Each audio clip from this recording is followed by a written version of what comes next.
Sunday will mark 1 year since President Jimmy Carter entered hospice care at home. And while the average time in hospice is 70 to 80 days, some people defy those odds.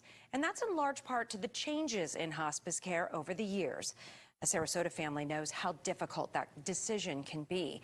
And after suffering the devastating loss of their 5-year-old daughter, they now say that hospice care is something they wish they would have gotten sooner.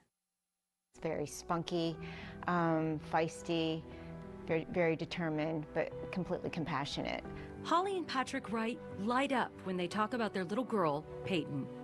And I think that's what that strength that she had is what helped her really try to fight the battle that she was in. A battle that began in May of 2006, just weeks after turning 4 years old.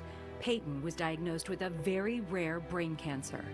Towards the end of 2006, so around November, December, it was just getting heavy. That's when Patrick first tried to talk to Holly about hospice. When you hear the word hospice, that it's this very dark and just this cloud that comes over you. You're going to a room and that's it. And you're done.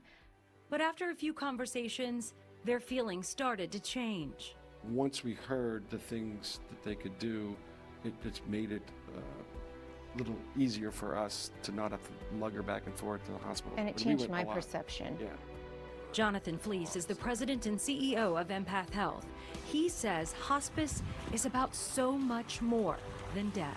We refer to it as full life care for all, and the real meaning behind full life is end of life care.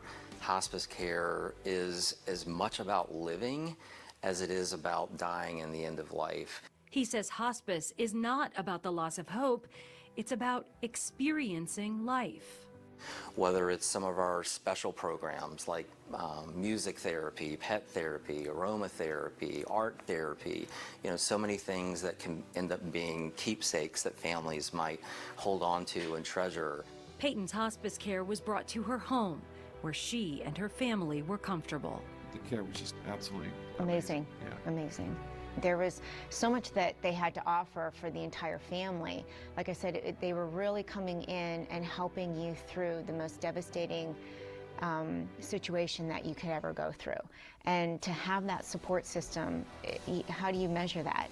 Bringing care, compassion, and sometimes even joy in a dark time.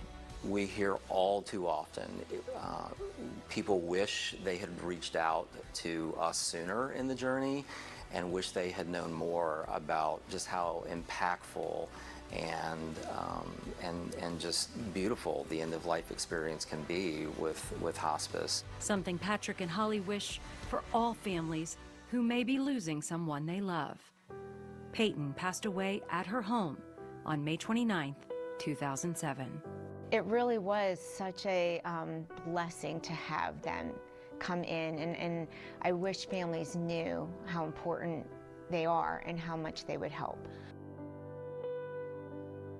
Oh, man. Yeah, I have to imagine such a tough decision to make. So what makes someone eligible for hospice care? And I've always wondered, what does this cost? Is this picked up by insurance or what? Yes, so if you look into Medicare, Medicare will cover the cost of hospice, but there are a couple of things you have to be eligible for it. You need to get a hospice care doctor and your regular doctor to certify that you do have a terminal illness and that there's a life expectancy of about 6 months. But you can always reach out to hospice if you have any questions. I've included the link to Empath Health, which covers Suncoast and Tidewell Hospice, and they can answer any questions that you have if you're looking for that. Also, I do want to mention the Wrights. They're such an amazing family. Yeah. They started a foundation in honor of their daughter Peyton, the Peyton Wright Foundation. And what they do is they raise money to help families that are going through something like this, who have children that are suffering from brain or spinal cord cancers, because they know how difficult it would be when you need to try to make ends meet and you want to focus on your child. So they do a lot of good out of that. Amazing story. Yeah, that family is incredible.